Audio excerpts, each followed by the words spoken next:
这绝对是肌肉车中的王者，一辆1970年的雪佛兰 SS396，他曾经在多次比赛中为车主获得过冠军。而现如今这辆车只剩下了一个破旧的车壳，但车主一直都没有放弃这辆老车，始终把它当作宝贝一样，不是最好的朋友都不让看。开心的给二人介绍这台车子的历史，并且希望马丁团队能将这台车修复好。当知道了车主的具体想法后，马丁的妻子就将车子带回了车厂。可当马丁看到车子的那一刻，显得不是那么乐观。车子到处都有被腐蚀的痕迹，发动机也不翼而飞，真的不知道车主为啥能让这辆冠军车变成这样。不过接受了委托，那就得给车主修复好。马丁先让员工将车子推到车库内，而自己则来到工作室开始制定修复计划。马丁认为这台车子还得继承专业的街头造型，给后面换上宽厚的超大轮胎，然后再给车子换上一个600马力的大引擎，甚至还要给车内安装上防滚架，这样来确保车子的安全性。而车子的颜色，车主希望是蓝色，就像之前马丁修复的混合蓝色一样。而车库的员工也没有闲着，他们一起清理着车子内部的杂物，并且清除掉里面细小的防滚架，然后为其重新更换一套新的。这时我们就能看到，马丁的用料还是非常的扎实的，都是一些比较厚实的管材，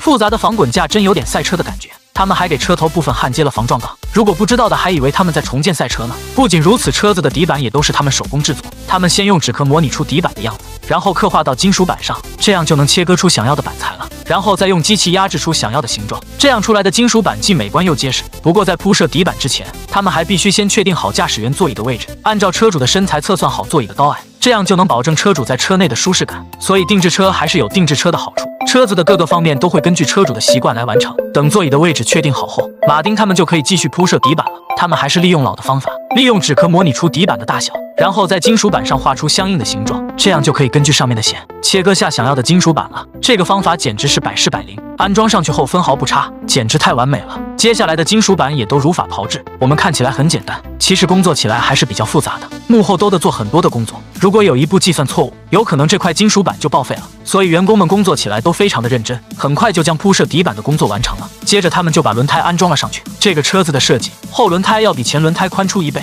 安装时都需要2个壮汉一起来完成，这完美体现出了肌肉车的特点。肌肉车一般追求在直线上的速度，它们多是大马力后轮驱动车，为了获得更多的抓地力，所以后轮一般要比前轮大。比如说内斯卡直线加速的竞赛的赛车，都是轮胎前小后大的形式。这时等待已久的车主赶到了现场，他为车子带来了一台572马力的发动机，经过改造后，在动力机上测试能达到720匹马力，足够充当这台雪佛兰的动力了。等将发动机安装到车舱时，又出现了问题，这个引擎还是高出了引擎盖。大家都知道马丁十分不喜欢切割引擎盖的，众人还是抱着上次的侥幸，准备把引擎盖安装上去试试。可这次就没那么幸运了，引擎盖的横梁坐在了分配器上，这样就不得不改造引擎盖了。他们在上面切出了一个圆形的孔洞，然后拿来了一个巨大的通风罩，这让马丁看的是真的很无奈，这完全脱离了他的设计。可现在也没有什么好的办法，只能按照员工的建议将其焊接了上去。等员工将其处理好后，马丁认为通风罩还是有些高了，但现在的高度是最适合这台发动机的处理方式。虽然有遗憾，但还是将其送进了喷漆房。马丁为其喷上了蓝色的油漆，而套件上却用的黑色作为点缀，这样搭配起来就不会那么的单调。等车漆彻底的干燥好后，就到了车子最后的组装阶段。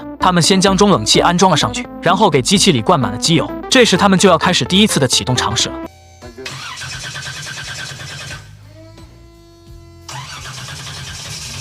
可没想到车子竟然没有启动成功，这让众人的心瞬间就沉了下来。你一句我一句的都在寻找失败的原因，终于在第5次调整后启动成功了。这个好消息也能让他们睡一个好觉了。第2天一早，他们就开始完成后续的工作，所有人都忙活了起来，决定今天就成功的将车子交付。当师傅们给车子打了一层蜡后，这台1970年的雪佛兰 SS 肌肉车就修复完成了。车子的动力十足，让坐在车内的妻子都发出了尖叫声，并且车子还动不动就要翘头的感觉。而车主看到了也十分的喜欢，他从一个破车壳到现在崭新的车子，感觉就像在变魔术一样，远远超出了他的预期，迫不及待地带着妈妈一起上去试车。这时问题来了，车主的妈妈真是年轻，2人站在一起就像姐俩一样，你们觉得呢？